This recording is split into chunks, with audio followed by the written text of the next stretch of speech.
Ring రాణి రోజా గురించి diamond రాణి మేము ఇక్కడ కాలేజీలో చదువుకున్నాం. మాకు చాలామంది ఫ్రెండ్స్ నగిరిలో ఉన్నారు.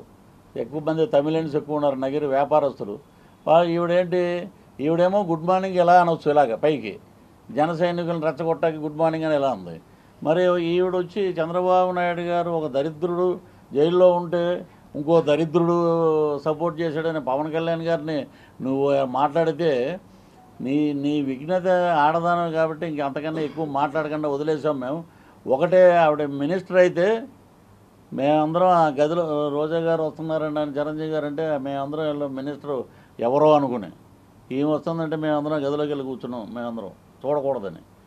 అన్నయ్య పాపం మంచి హృదయంతో ఆవిడకి పట్టుబట్టలు పెట్టి భార్యాభర్తలు ఆశీర్వదించి వాళ్ళకి భోజనం పెట్టి పంపిస్తే నెక్స్ట్ డే ఈ డైలాగు, పవన్ కళ్యాణ్ గారు గాడిద లాంటోడు, 55 ఏళ్ళు ఉన్నాయి అంది. నీ ముడ్డు కింద నీకు 52 ఉన్నాయి కదా తల్లి. నీకు ఎప్పుడు చూసినా ఇప్పుడు ఎవరైనా మనం అన్నదమ్ముల్ని రాయలసీమలో కానీ ఎక్కడైనా ఆంధ్రప్రదేశ్లో కానీ ఎక్కడైనా సరే అన్నదమ్ములు చూస్తే అన్న బాగున్నాం అన్న అంటాం మనం.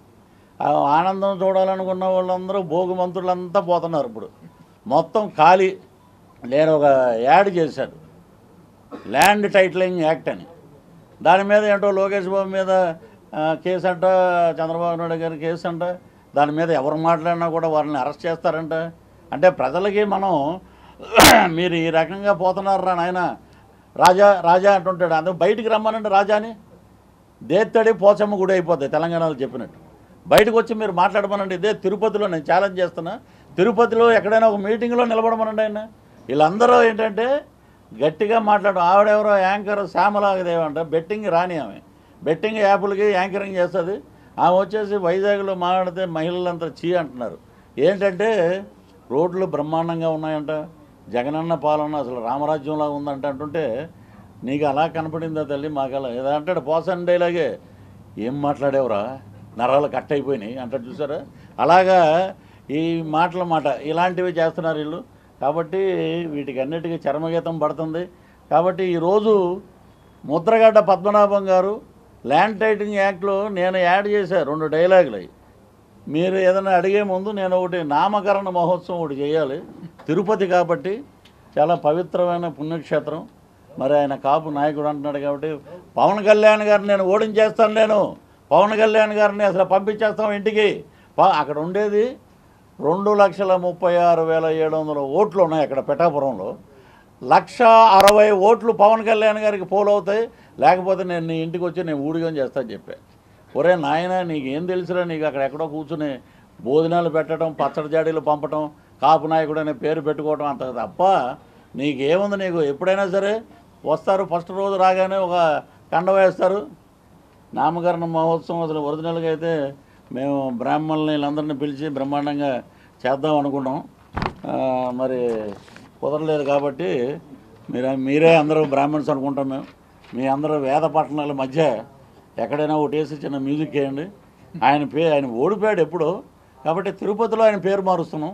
నిజంగా తిరుపతి పట్టణంలో మార్చడం అంటే ఆయన నిజంగా చాలా గొప్ప, ఆయనకి అవకాశం ఇచ్చినట్లే మా జనసేన పార్టీ తరఫున, మా కూటమి తరఫున. కాబట్టి ఇదిగోండి నామకరణ మహోత్సవం ముద్రగడ్డ పద్మనాభరెడ్డి.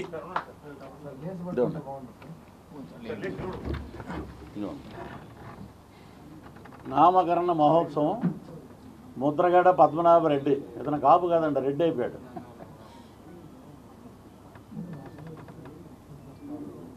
కూటమి ప్రభుత్వం వస్తే నేను ఒకటే అడుగుతానండి, ఒక్కరోజైనా ఎస్విబిసి చైర్మన్గా అక్కడ ఉండాలి. మీరు చేసిన అన్యాయానికి చెప్పుతో కొట్టాడు రా చంద్రబాబు నాయుడు, ఇదిరా మా కూటమి గవర్నమెంట్ అని చెప్పి నేను చెప్పాలి అక్కడ. ఎందుకంటే ఈ రెడ్లు బుడ్లు వీళ్ళందరూ మమ్మల్ని దింపారు కదా పక్కన. ప్రతి ఒక్కటి దగ్గర ఒక దౌర్భాగ్యం ఉందండి. 50+ ఉన్న వాళ్ళు ఉన్నారు, 60స్లో ఉన్నారు. వాళ్ళందరూ ఏంటంటే ఎప్పుడో రజాకార్ టైంలో అయిపోయినంత అహంకారం అన్నమాట ఒక్కొక్కడికి. ఏంటంటే ఏంటమ్మా ఏంటి అంటే నువ్వు రెడ్డి అయితే ఎవడికిరా గొప్ప? ఇక్కడ బడిజోళ్ళు గొప్ప, బ్రాహ్మణులు గొప్ప, బీసీలు గొప్ప, అందరూ గొప్పే. మేము కాళహస్తిలో ఉన్నాం కాబట్టి ఇక్కడ తిరిగే వాళ్ళం క్రికెట్ మ్యాచ్లు ఆడేటప్పుడు. ఎవడగాడు గొప్ప, ఎవడ కుటుంబానికి ఆడే గొప్ప. 21 స్థానాల్లో మాకు ఒక 2 చోట్ల టఫ్ ఉందండి. 2 చోట్ల ఎడ్జ్లో ఉన్నాం. అది మే 13 వచ్చేటప్పటికి ఓటర్ల మైండ్ సెట్ ఇంకో రకంగా ఉంటుంది.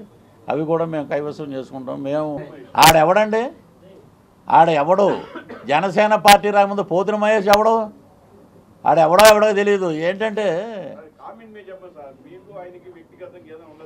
ఎవరికి ఆయనకి నాకు వ్యక్తిగతంగా ఆడెవడో ఫోన్ కిస్కా గొట్టం. పృథ్వీరాజ్ దగ్గరికి రావాలంటే 30 మందిని దాటుకుని రావాలి, అది మా క్యాలిబరు. ఇక్కడ క్యాలిబర్ల గురించి మాట్లాడాలి. ఆడేమో నాకు ఫ్రెండ్ అని చెప్పుకోవటానికి సిగ్గేస్తుంది. ఆడ నాకు ఫ్రెండ్ కూడా కాదు. అంబటరాంబాబు అల్లుడు అన్నాడు చూసారా, ఇది రేపు పొద్దున్న నుంచి ఆడు కనపడకుండా నన్ను పెట్టు బాబు దేవుడా అని మాట్లాడాడు. ఆడు ఎవ్వడు జనసేనలో ఒక కార్యకర్తగా వచ్చినప్పుడే పోతిన మహేష్ అనేవాడు దొరికాడు. నీకు సీట్ ఇస్తే పవన్ కళ్యాణ్ దేవుడు, పవన్ కళ్యాణ్ బ్రహ్మాండం, పవన్ కళ్యాణ్ అద్భుతం. నీ సీట్ రాకపోతే పవన్ కళ్యాణ్ అలాంటివాడు, పవన్ కళ్యాణ్ ఇలాంటివాడు. ఈడేంటంటే పరిధులు దాటి మాట్లాడి ఇంకోటి కూడా అన్నాడు, ఏడ్చి నమాజ్ వస్తుంది వంటంలో, ఆ ఏడ్చి చిప్పు దొబ్బినప్పుడు మాకు తెలియదు కదా రెడ్లు అని చెప్పి. చిప్పు దొబ్బినప్పుడు ఏంటంటే మేము సైలెంట్ అయిపోయాం. ఏదే అపోజిషన్లో ఉన్నప్పుడు అప్పుడు ఎవడో లేడు ఇక్కడ, రెడ్లు ఎవడో లేడు ఇక్కడ. ఎప్పుడైతే 2019లో వచ్చేసారో ఓరు నాయన అసలు మేము రెడ్లు, మేము పులివెందులు, మేము కడప, మేము రాయచోటి, మేము అది, మేము తిరుపతిలో ఇంత మంచి బ్రహ్మాండమైన ప్రగతి జరిగింది అని తీసుకెళ్ళి మేము ఫైల్ ఇస్తే ఏందన్నా ఇది అంటే తిరుపతిలో జరిగిన డెవలప్మెంట్ అండి ఇది. చైర్మన్ ఎవరో తెలుసన్నా, మా చిన్నాయన సుబ్బారెడ్డి అన్నాడు. సరే అండి ఈ ఫైలు చూపండి నీ కింద. ఆవిడ హ్యాట్రిక్ కొట్టిందంటే ఇంక మేము వెళ్ళిపోవటమేనండి. ఆవిడకి ఏ రకంగా హ్యాట్రిక్ రాదు. ఆవిడ ఒక మంచి మెజార్టీతోటి మా కూటమి అభ్యర్థి అక్కడ గెలుస్తాడు. హ్యాట్రిక్ ఆమె భ్రమలో ఉందన్నమాట. ఆవిడ జగనన్నలో ఆనందం కాదు, వాళ్ళ హస్బెండ్ ఉన్నాడు కదా సెలవుమనిలో చూడమనండి. సెలవుమనే కదా ఆయన మద్రాసులో ఉంటాడు, ఆయన కళ్ళలో ఆనందం చూడమనండి. ఆయన్ని చూసినప్పుడంతా మా ఆయన అనమనండి. జగనన్న కాదు. నీకు సీటు చిరిగిపోయింది, నీ చరిత్ర అయిపోయింది. నువ్వు ఇంకా జబర్దస్త్లో కూడా రావటానికి నీకు అవకాశం లేదు. మొత్తం ఆ చరిత్ర మొత్తం నాకు ఇచ్చారు టీటీడీ వాళ్ళు, విజిలెన్స్ వాళ్ళు నాకు ఇచ్చారు. దాంట్లో అదేమంటారు దాన్ని, గొంతు పంపిస్తారు మనం ఎక్కడికి టెస్టింగ్ పంపిస్తారు ఇక్కడ, నార్కో ఏదో అని, ఏదో మేము ఏదో డ్రగ్స్ తిన్నట్టు అక్కడెక్కడో. ఇప్పుడు మామూలుగా సుప్రీంకోర్టు జడ్జి గారు తీసుకెళ్ళి ఇచ్చాం, ఇస్తే అదంతా కాపీ అంటే తీసుకొచ్చి ఇచ్చాడు నాకు. దాంట్లో అన్ని ఫాల్స్ అని 18 పేజెస్లో ఇతని మీద పెట్టినటువంటి ఒక అనాలోచితమైన పదజాలం వాడారు. ఈ వాయిస్ కూడా ఇస్తుంది కాదని సర్టిఫికేట్ ఇచ్చి నాకు ఇచ్చేశారు. అది ఇప్పుడు మరి నాకు జరిగిన దీని గురించి ఎవరి గురించి మాట్లాడారు. సపోజ్ ఒకటి మా జడ్జి గారు అన్నారు, టెలిగ్రాఫిక్ యాక్ట్ అని ఒకటి ఉందంట, అది పెడితే మొత్తం అందరినీ లోపల దొప్పుతారంట. అది నువ్వు చేయాల్సింది పృథ్వీ, నువ్వు అనవసరంగా వదిలేసావు. అప్పుడంటే ఫోన్లండి, అప్పుడేదో గవర్నమెంట్లో ఉన్నాం వాళ్ళు తెలుసుకుంటారు నిజం అంటే. ఇక్కడ మామూలు మెతగ్గా ఉంటే కుదరదు. నాకు తిరుమలలో ఉన్న జర్నలిస్టులు చెప్పారు, మీరు బ్రహ్మాండంగా 16 రోజులు సెలవు ఒకటి, నా రూమ్లో కాంట్రాక్ట్ ఉద్యోగులను పర్మనెంట్ చేయడానికి అవసరమైతే సీఎం కాల్ అయినా పట్టుకుంటానని చెప్పి బోర్డు పెట్టాం.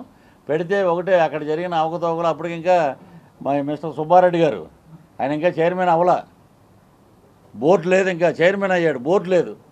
బోర్డు లేకపోయేటప్పటికి ఇక అక్కడ జరిగిన అవకతవకలు, అక్కడ జరిగినటువంటి ఎస్ఓబిసి ఇక్కడ మన అలిపిరి దగ్గర ఉన్న దాంట్లో బోల్డ్ అన్ని కెమెరాలు పక్కన పడేసి ఉన్నాయి. అసలు ఇలాగ బ్రహ్మాండం ఈ కెమెరాలు కూడా అలాంటి క్వాలిటీ ఉండేవి. ఇవన్నీ ఏంటంటే సార్ అనే తప్పే ఇంకొక ఇది లేదు అక్కడ. ఇలాగా కుర్చీ మడత పెట్టేశారు మొత్తం ఎస్ఓబిసిలో ఉన్న ఫండ్స్ అన్నీ. పైకి ఏంటంటే ఎవడైనా ఇప్పుడు ఎవడో రాకూడదు, ఎవడో బాగుపడకూడదు. సరే ఆయన ఏమన్నారంటే, సరే మా ఓడే మాట్లాడుకున్నారు అనుకుంటా, వాళ్ళు పర్సనల్గా మాట్లాడుకున్నారు. నీ చెల్లి ఏమైనా మాట్లాడింది వాడితోటి? మా ఓడితోటి నీ చెల్లె, నీ పిల్లం ఏమైనా మాట్లాడిందా? లేదు కదా. వాళ్ళ ఇంట్లో ఉండాలి, వాళ్ళ పిల్లానికి, వాళ్ళ కూతుర్లకి, వాళ్ళ కుటుంబానికి ఉండాలి. అది పట్టుకుని అని మాట్లాడారు. సరే నేను ఒకటే నా జర్నలిస్ట్ మిత్రులకి, మీరేం చేయలేరు, వాళ్ళు ఏదో చెప్తే మీరు చేశారు, వదిలేయండి. ఒక వీడియో చూపించారు, అది వదులుతారు ఒక 4-5 రోజుల్లో. ఆ వీడియోలో ఇదే తిరుపతి, చిత్తూరు జిల్లాలో ఉన్న ప్రముఖులందరూ ఉన్నారు. దాంట్లో ఏం చేశారో ఏంటి అనేది తెలిస్తే అప్పుడు తెలుసుకుంటారు. ఈలోపే ఆడు అరగంట గంట అన్నాడు ఆడికి మినిస్టరు. ఆడేమో వచ్చే 5 నిమిషాల్లో నేను పంపించేస్తానంటాడు అతను. దౌర్భాగ్యం. అతను ఒక అవంతి శ్రీనివాసు. ఇంకొక 3 ఏళ్ళ క్రితం వరలక్ష్మి వ్రతం రోజున ఆడేమో ప్యాంట్ ఇప్పి చూపించాడు. ఇంకో దౌర్భాగ్యం ఏంటంటే ఈ రోజా గారు కానీ ఇటేపు ఉన్న కొంతమంది నాయకులు కానీ మా వాడు కాదు అది అంటే మీరు చూసారా? మా వాడిది కాదంటే హిందూపూర్ ఎమ్మెల్యేది కాదంటే మీరు చూసారా? ఇలాంటివి ఉన్నాయి. వీటి ఫారెన్ సెక్స్లో వరల్డ్లో నెంబర్ 2లో ఉంది 10 రోజులు. అది ఓటేటాకి వచ్చిన ఉపరాష్ట్రపతి ఎలక్షన్ అప్పుడు ముందున్న నవనీత్ కౌర్ ఎవరో ఉన్నారు ఎంపీలు, వాళ్ళందరూ వెనక్కి వెళ్ళిపోయారు. వీటి గురించి తెలిసి వాడేమంటున్నాడు, నాకు ఒకసారి విశాఖపట్నంలో కలిశాడు ఆయన ఒకటి ఏమన్నాడు, నా ఇష్టం అండి నేను ఏమైనా చేస్తాను, అడగటానికి దమ్ము ధైర్యం లేదండి, ఎవరైనా అడగమనండి నా మీద హిందూపూర్ అని ఇలా అంటున్నాడు అతను. అది ఏంటంటే ఇక్కడ మెతగ్గా ఎవడైనా ఉంటే ఆయన నెగ్గుతారు. ఇంకోటి ఉందండి వీళ్ళ దగ్గర, నీతి ఒకటి ఉంది. రెడ్డి అయితే ఏదో మన ముద్రగడ్డ ఇప్పుడు రెడ్డి అయ్యాడు కదా, ఇతనికి చాలా చేస్తారు. రెడ్డి అయితే జీవితకాలం ఇక్కడే తిరుపతిలోనే ఉండొచ్చు హ్యాపీగా. మనోడు కాదు కదా ఇతను, బయటికి తోసేయటం. ఈ సంస్కృతి ఉంది అక్కడ ఎక్కువ.